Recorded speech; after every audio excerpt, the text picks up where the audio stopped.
नमस्कार, study IQ IAS Hindi में आप सभी लोगों का बहुत बहुत स्वागत है। मैं विरद एक बार आपके समक्ष फिर से हाजिर हुआ हूं। दोस्तों, आज के इस लेक्चर में, आज के हिस्ट्री ऑन मैप के इस टॉपिक में आज हम तुगलक वंश के बारे में समझना शुरू करेंगे। तो जैसा कि आप सब लोगों को मालूम है कि ये आपका अपना चहेता कार्यक्रम है जिसको हम लोग हिस्ट्री ऑन मैप के नाम से जानते हैं।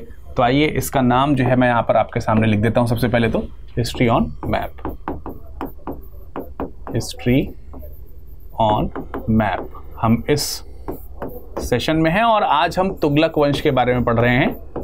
तुगलक वंश के बारे में पढ़ रहे हैं, ठीक है, तुगलक डायनेस्टी के बारे में। और मैं आपको हमेशा बताता हूं, फिर आज आपको बोल देता हूं कि अगर आप स्टडी IQ में कुछ भी परचेज करना चाहते हैं तो just use virad live code, ठीक है, just use virad live code VIRADLIVE।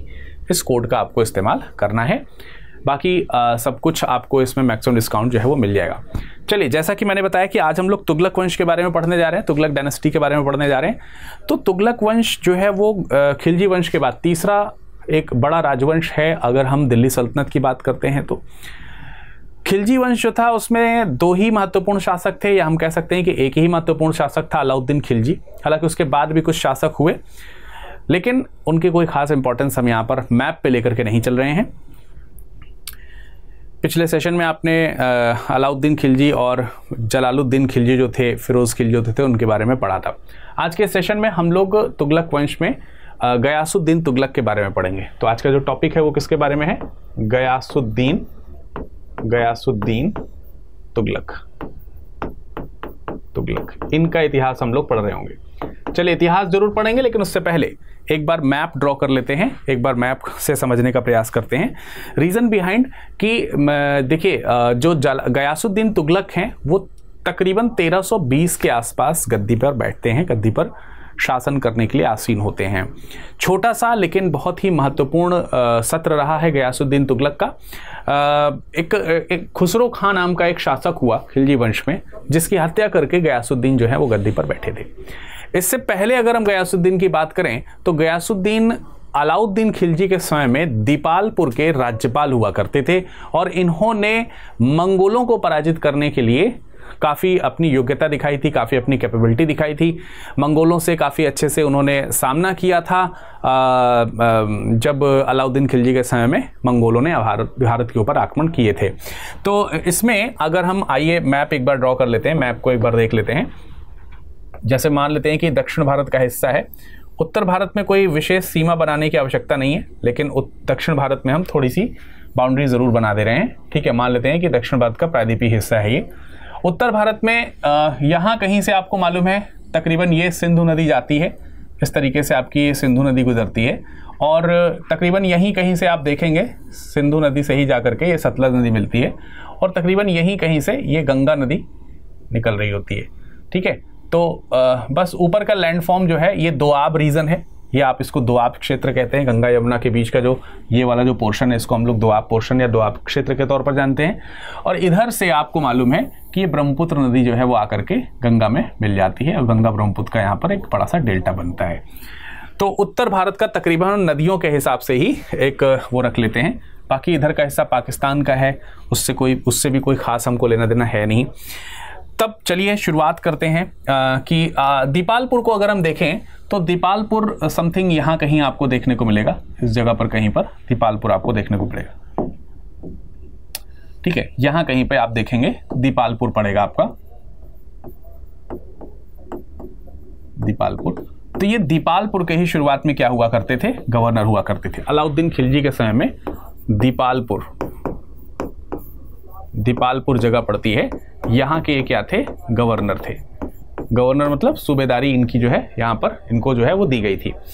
तो जब मैंने आपको बताया कि मंगोलों के समय में तरगी बेग हैं, कुतुब हैं, इकबालमंद हैं, जब इन लोगों ने लगातार भारत के ऊपर आक्रमण किया, ये सब मंगोल शासक हैं, जब इन मंगोलों ने शासन किया था, आक्रमण किया था, तो अलाउद्दीन खिलजी की सेना में इन्होंने काफ़ी सहयोग किया था।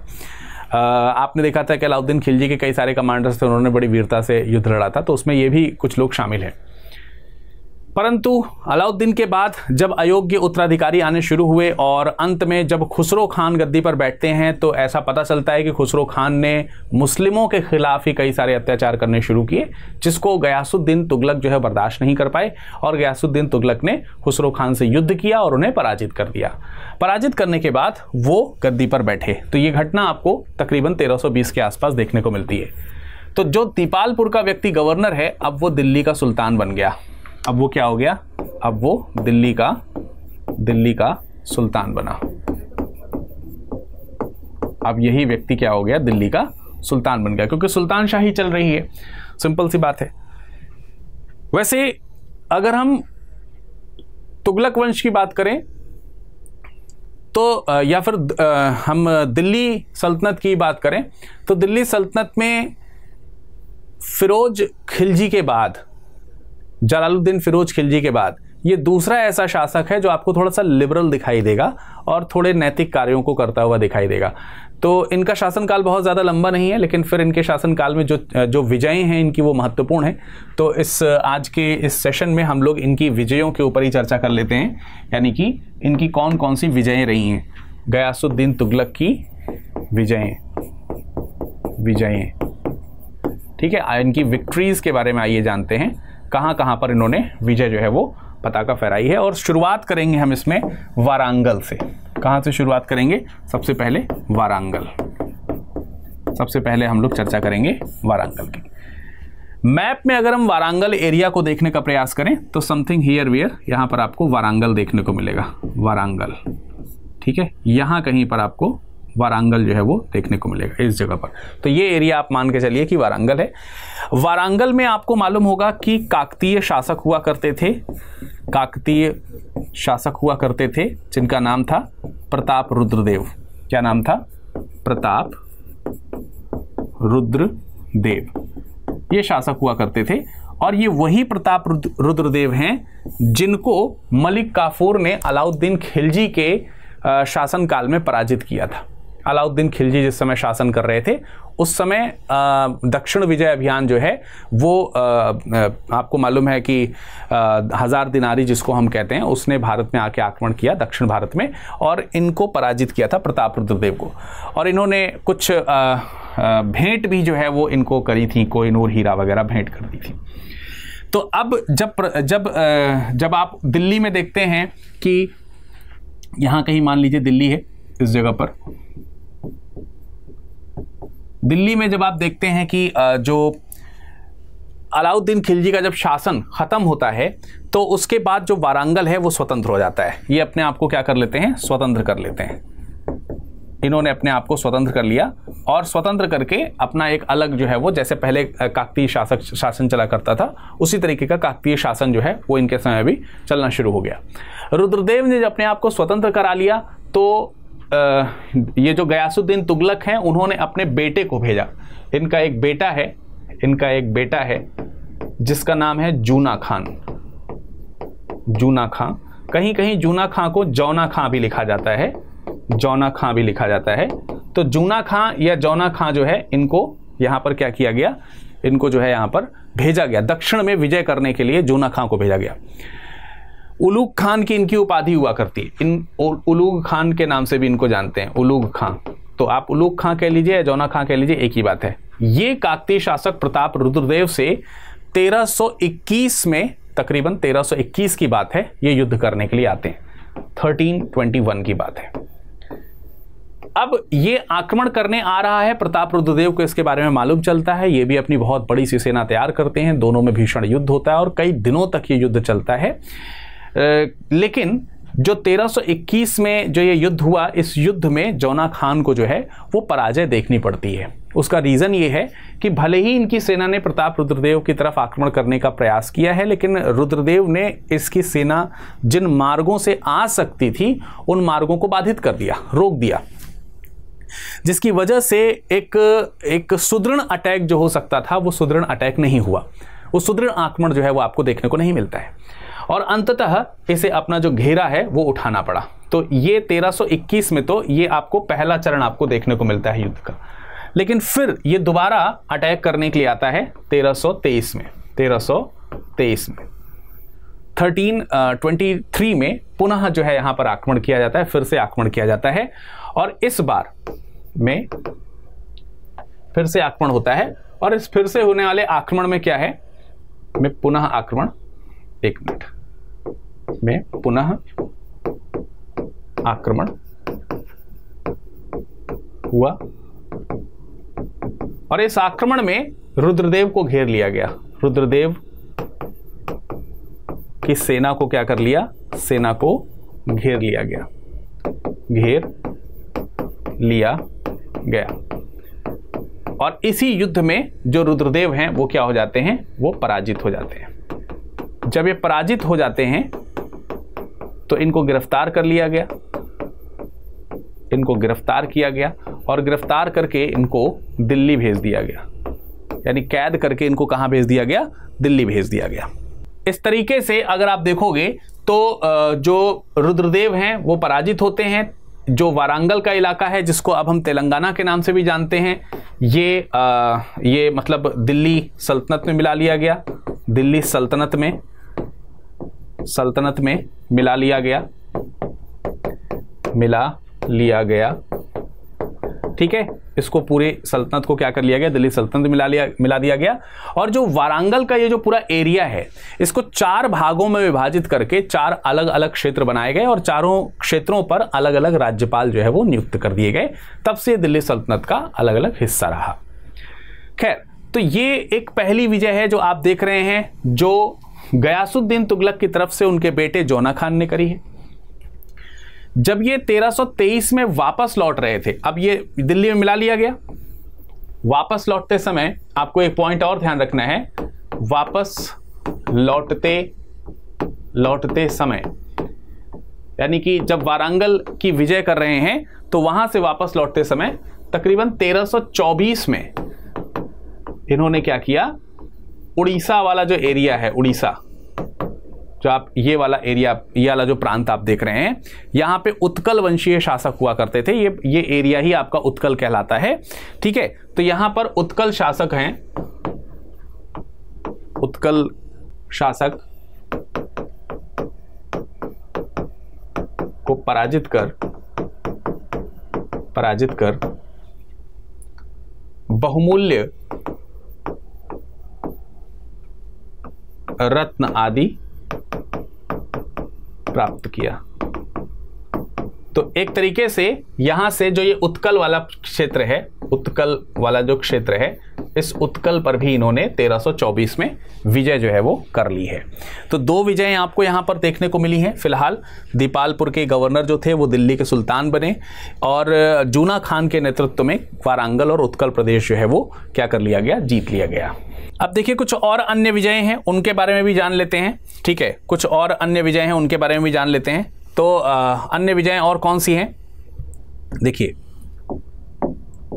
तो इन्होंने क्या किया, इधर वाला जो पूर्व वाला हिस्सा है, बंगाल वाला जो एरिया है, ये बंगाल वाला एरिया इन्होंने जीत लिया। मैं इसको थोड़ा सा यहाँ से हटा देता हूँ जिससे कि आप अच्छी तरीके से चीज़ों को समझ सकें, ठीक है, सेपरेटली चीज़ों को जान सकें।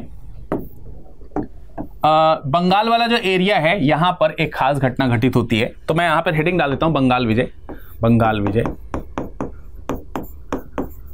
विजय। ये भी 1324 की घटना है, 1324 की घटना है बंगाल विजय वाली, ये भी 1324 की घटना है। अब देखिए, जब ये इनका बेटा यहाँ से लौटा, जिस समय इनका बेटा यहाँ से लौटा दक्षिण भारत को विजय करके, तो बंगाल के एक शासक हुआ करते थे बहादुर, ठीक है, या बहापुर, ठीक है। बहादुर नाम के एक शासक हुआ करते थे, बहादुर जो है ये कौन है, आप लोगों को बलबन का नाम याद होगा। बलबन का एक पोता है, बलबन का बेटा है, पोता नहीं बेटा है, जिसका नाम है बुगरा खां। आपको याद होगा कि बुगरा खां जो था वो बंगाल का शासक बनाया गया था और जब बंगाल को दंडित किया था बलबन ने जाकर के, तो बुगरा खान को वहाँ का शासक बनाया था। इन्हीं बुगरा खान का ग्रैंडसन है ये, जिसका नाम है बहादुर। इसी बहादुर का एक भाई है, जिसका नाम है नासिरुद्दीन। इनका एक भाई है जिनका नाम क्या है, जिनका नाम है नासिरुद्दीन। जो नासिरुद्दीन है इनका और जो बहादुर हैं इनका ये जो बंगाल वाला एरिया है, इस बंगाल वाले एरिया को लेकर के विवाद हुआ। इस बंगाल वाले एरिया को लेकर के क्या हुआ? विवाद हुआ। उत्तराधिकार का एक तरीके से युद्ध हुआ। उत्तराधिकार युद्ध हुआ। और इस युद्ध में नासिरुद्दीन जो है ये क्या हुए? पराजित हुए। जब नासिरुद्दीन पराजित हुए तो नासिरुद्दीन सहायता लेने के लिए, नासिरुद्दीन जो है ये क्या हुए? पराजित हुए और इन्होंने सहायता मांगी। किससे सहायता मांगी? गयासुद्दीन तुगलक से। अब गयासुद्दीन तुगलक जो हैं ये पहले से ही बंगाल को, जो कि स्वतंत्र हो गया था, उसको अपने राज्य में मिलाना चाहते थे। इधर एक तरीके से जो गयासुद्दीन से सहायता मांगी है नासिरुद्दीन ने, ये इनके लिए एक अवसर का काम कर गई और इन्होंने तुरंत सहायता करी। तो इनका जो बेटा जो जोना खां है, उसको दिल्ली का शासन इन्होंने सौंपा। कुछ समय के लिए दिल्ली का शासन संभालते हैं। गयासुद्दीन बड़ी सेना लेकर के बड़ी तेजी से बंगाल पर आक्रमण कर देते हैं और बंगाल पे आक्रमण करके बहादुर को क्या करते हैं? पराजित कर देते हैं। बहादुर क्या हो जाते हैं? पराजित हो जाते हैं। और पराजित जब हो गए तो स्वाभाविक सी बात है कि नासिरुद्दीन जो हैं वो बंगाल के क्योंकि इनके पक्ष में है, तो बंगाल का विजय करने के बाद नासिरुद्दीन को एरिया दे दिया गया। तो इसमें हुआ क्या कि कुछ भाग खास तौर से जो पश्चिमी भाग जो है बंगाल का, यानी इस तरफ वाला जो एरिया है जो दिल्ली से आगे की ओर पड़ेगा, पश्चिमी भाग को दिल्ली में मिलाकर, दिल्ली सल्तनत में मिलाकर जो शेष भाग किसको दे दिया है? नासिरुद्दीन को दिया। लेकिन यहां यह ध्यान रखना है, नासिरुद्दीन को दिया, यहां यह याद रखना है कि जो नासिरुद्दीन है यह एक अधीनस्थ शासक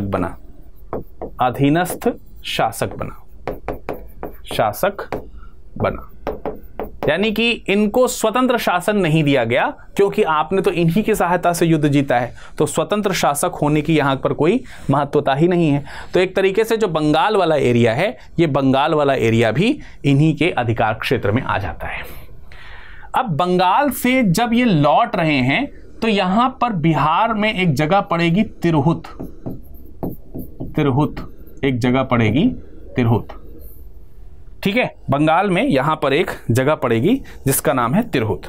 और तिरहुत वाली जो जगह है वहां पर वो जो मैथिली वाला रीजन है, मैथिली रीजन, तिरहुत विजय आप लिख सकते हैं इसको, तिरहुत विजय। ठीक है, तो ये बेसिकली जो मैथिली रीजन है, मैथिली जो प्रांत है वहां वाला हिस्सा है। और यहां के एक शासक हुआ करते थे जिनका नाम था हरिसिंह देव।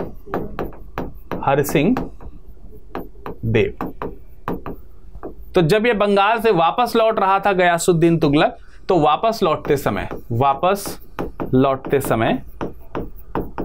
समय इन्हें पराजित किया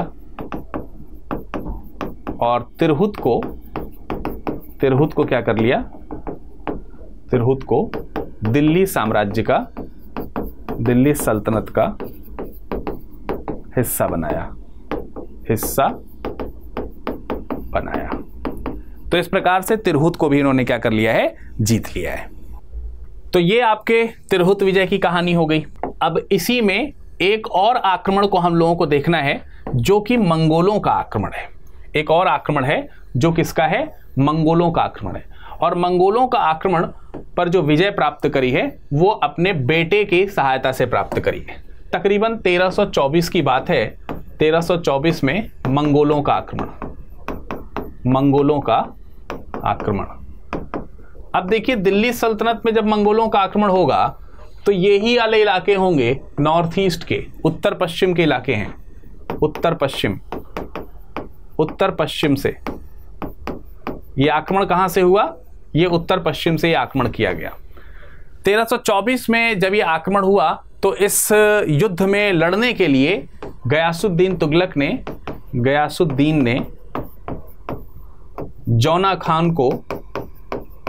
जौना खान यहां पर लिख रहा हूं, पहले पीछे जो है हमने जूना खान लिखा है, एक ही नाम है दोनों, जिससे कि दोनों नाम आप समझ सके, या यहां पे भी लिख दूं जूना खान, लिख दे रहा हूं, वही जूना खान, ठीक है। तो जूना खान या जौना खान जो है, इन्होंने आक्रमण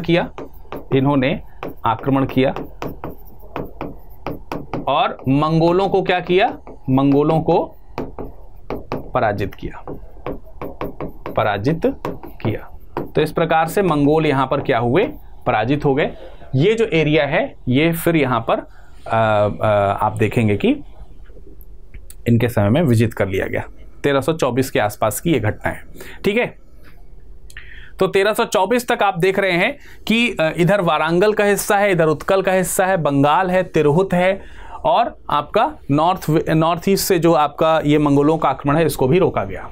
तो बेसिकली हमें ये बंगाल विजय से पहले ये वाला हिस्सा आपको लिखा देना चाहिए था, मंगोलों वाला जो हिस्सा है ये हमको पहले लिखा देना चाहिए था, ठीक है, क्योंकि इसके बाद जो है ये बंगाल विजय हुई है। आप इसको क्रम में अगर देखना चाह रहे हैं, क्योंकि हम भारतीय शासकों का क्रम मैंने आपको पहले पढ़ा दिया, ये तो बाहर के हो गए, तो आप अगर इसके क्रम को देखोगे तो ये वाला हमला पहले हुआ है, मंगोलों का हमला पहले हुआ है, जूना खान ने मंगोलों को हराया है, उसके बाद ये दिल्ली में रुका है। ये दिल्ली में रुके हैं तो इनके पिताजी जो हैं वो यहाँ पर बंगाल में, तिरहुत में, इन सब जगहों पर ये विजय करके लौट रहे हैं। अब देखिए इन्हीं सब विजयों से जब वो लौट रहे हैं, बंगाल क्या नाम है, ये गयासुद्दीन तुगलक जब ये बंगाल और तिरहुत इत्यादि की विजय करके लौट रहे हैं, तो इनके स्वागत के लिए इनका जो बेटा दिल्ली में है, दिल्ली में जो इनका बेटा है, जौना खान जो इनका बेटा दिल्ली में है, वो इनके स्वागत की तैयारी करता है। 1324-25 की बात है। तो ये अपने पिताजी के आगमन की, यानी कि गयासुद्दीन तुगलक के आगमन की जो है वो एक तैयारी कर रहे हैं। तो दिल्ली के पास में एक जगह पड़ती है, दिल्ली के पास एक जगह पड़ती है, दिल्ली के निकट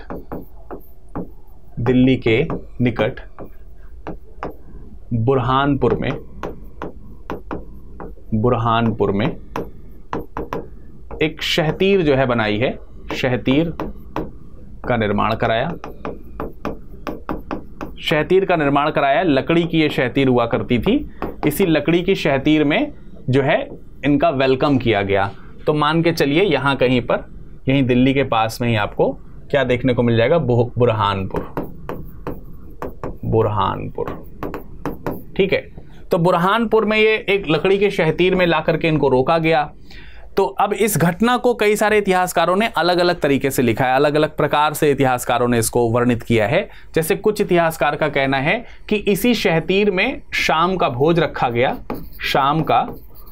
रखा गया और इसी भोज को करने के बाद जो सुल्तान है, सुल्तान और उसका छोटा बेटा, ये दोनों लोग युद्ध में गए थे और ये दोनों लोग युद्ध से लौट रहे हैं।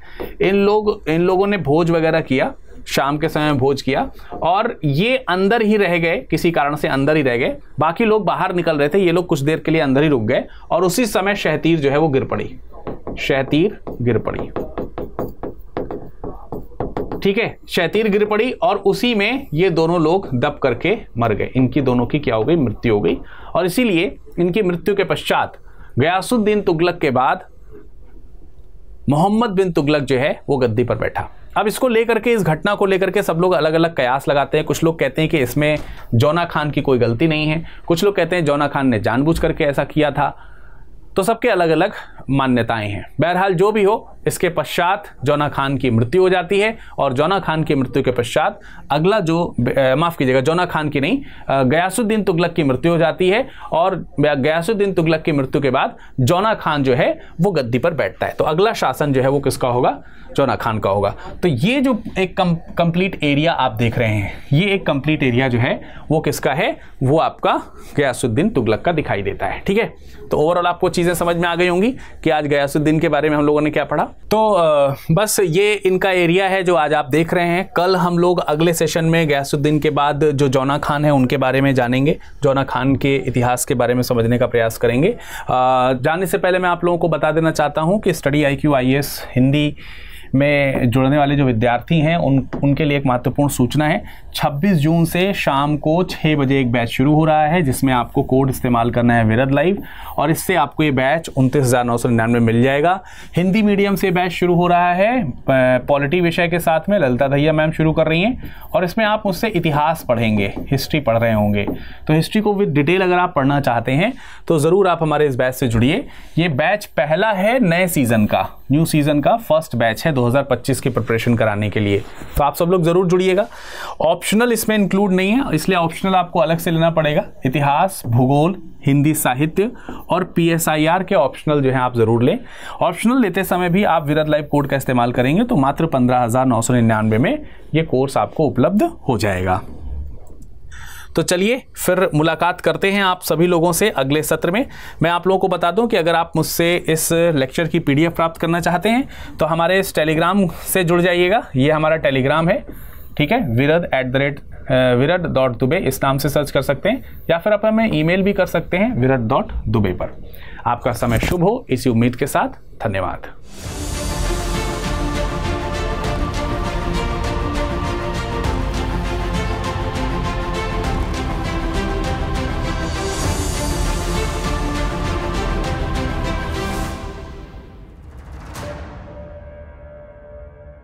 हिंदी में UPSC की तैयारी से संबंधित प्रोग्राम्स को देखने के लिए सब्सक्राइब करें स्टडी IQ IAS हिंदी।